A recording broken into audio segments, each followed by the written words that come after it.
So greetings everybody, my name is Clifford Martinus, better known as Cliffy. Everybody in Cape Town or South Africa knows me as Cliffy. And I run an organization called Oasis Reach for your dreams. With our aim is to work with people living directly on the streets and provide possible accommodation. We're not a shelter at all. We don't charge people to stay there. We believe that they pay by contributing to the journey at home and helping to clean up. It's basically where they've messed up in their younger days, learned from the stuff that they were taught, but decided not to listen to what they were taught then. And now really basically we're saying apply and work towards bettering your life. That is the one angle of the program. Then we have the sport program, which is we've got a football club, a full-on football club with close to 100-200 kids playing in our club.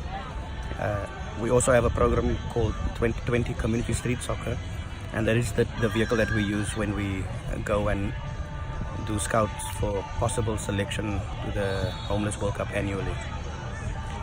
The players that we have with us, they have various backgrounds. Not all of them directly live on the streets, but certainly many of them have been involved with antisocial activity and engagement, and thereby they qualify for the trials based on the Homeless World Cup criteria. They live on the periphery of society, they suffer daily with poverty, unemployment, and so our program as Oasis really seeks, so how do we show you that what you're going through can actually come to an end? And one of the means is participating in selection to the annual Homeless World Cup, and showing you that whilst the Homeless World Cup is a cherry on top of this long journey, it is actually you acquiring your first ever passport. It's you acquiring the relationship with new people that you've never met, because we have a country with 11 different languages, and we have 9 provinces. And so when we do selection, we have at least 3 or 4 from different provinces, different cultural backgrounds coming together, and then they get to go camp together and train together and get to know each other and go through personal development programs until only we get to the airport, once we have a permission stamp that says you may enter the UK in this regard. So how did you yourself get involved in this program, and what brought you to the commitment that you're obviously so passionate about? Yeah. So fortunately, I'm the founder of the organization. I keep on saying to people, I did not know ever that this was going to be my journey, to say that from a naughty little young man that I was, to be able to head up an organization called Oasis Reach for your dreams.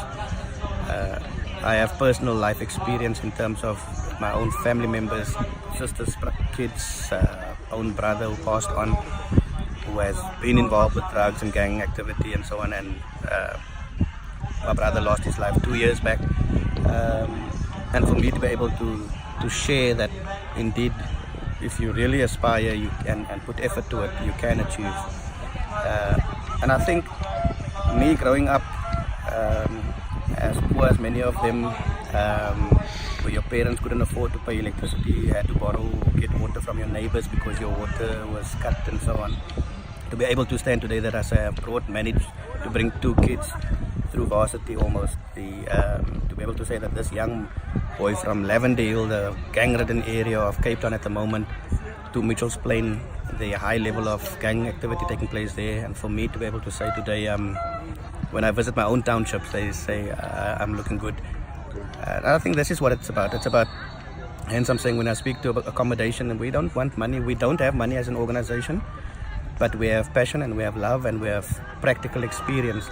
And so when young people join our program, they join programs where the leadership of the organization are of a background that speaks similarly to theirs.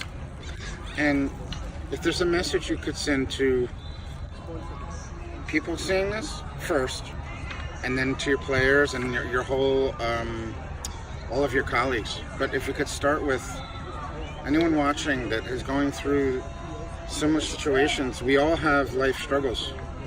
Yeah, and any message you might have that might get home with everybody. No, thanks, Jay. I think anyone watching and hearing me speak now should take comfort in the fact that there are many, many service providers around. Doesn't matter if you're in South Africa, in the US, doesn't matter if you're in Mexico, doesn't matter where you come from.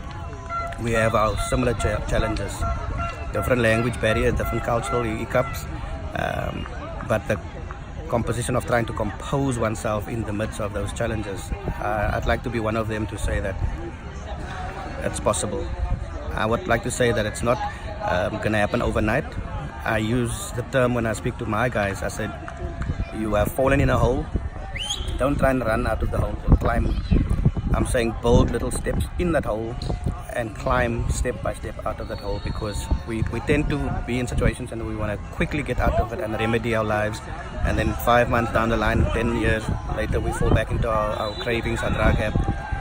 All I'm suggesting is just take a step out of your hole, dig your own, in your hole, you dig your own little steps going out of it. All right, well, I want to thank you so much for your time. I wish you and your team, who is a pleasure to watch, I've been following you closely, the best of luck, and certainly enjoy Wales and the rest of the tournament, and you really are a special man. Thank you so much for everything. Thanks, Jay.